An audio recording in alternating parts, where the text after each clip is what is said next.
చెర్ల మండలం కత్తిగూడెంలో ఈరోజు వెంకటాపురం నుంచి భద్రాచలంకు వెళ్లే బస్సులో ఒక మహిళ ప్రెగ్నెన్సీ నొప్పులతో బాధపడుతూ ట్రాఫిక్ జామ్లో ఇబ్బంది పడింది.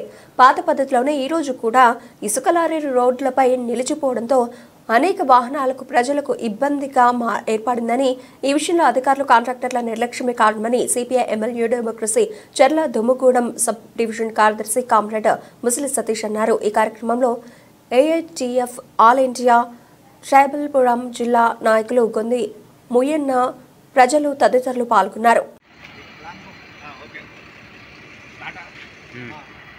నా పేరు Musali Satish, CPI ML new democracy party Charla Dummugudem sub division కార్యదర్శిని. ఇవాళ చర్ల మండలం శ్రీకత్తిగూడెం గ్రామంలో ఇవాళ ట్రాఫిక్ జామ్ అయిపోయి లారీలు, కార్లు, వెహికల్, ఇతర వెహికల్ అన్ని ఆగిపోయి ఇవాళ ప్రజలు తీవ్ర ఇబ్బందులు ఎదుర్కొంటా ఉన్నారు.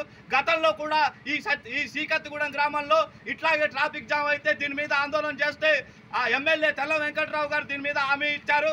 ఏమని ఇక్కడ ట్రాఫిక్ క్లియర్ చేస్తారు, రోడ్డు మీద లారీలు ఉంచాలని చెప్పి ఇవాళ ప్రలోభాలు పలికిన పాలకులు ఇవాళ ఏరని చెప్పి ఇవాళ అడుగుతా ఉన్నాం. ఇవాళ పోలీసులు కూడా వచ్చి ఇక్కడ ట్రాఫిక్ జామ్ అయినా కూడా ఇవాళ పట్టించుకునే పరిస్థితి లేదు. దీనిపైన తీవ్రంగా CPI ML new democracy party ఖండిస్తూ ఉన్నది. కాబట్టి ఇప్పటికైనా రోడ్ల మీద లారీలు తీసేపియాలని చెప్పి, ఇసుక ర్యాంపులకు రోడ్డు మీద పర్మిషన్లు ఎట్లిస్తారని చెప్పి ఇవాళ సిపిఐ ఎంఎల్ న్యూ డెమోక్రసీ పార్టీకి అడుగుతా ఉన్నాం. లేని ఏడల ప్రజలతో ప్రజా ఉద్యమాలు కొనసాగిస్తామని చెప్పి ఇవాళ సిపిఐ ఎంఎల్ న్యూ డెమోక్రసీ పార్టీగా హెచ్చరించడం జరుగుతూ ఉంది.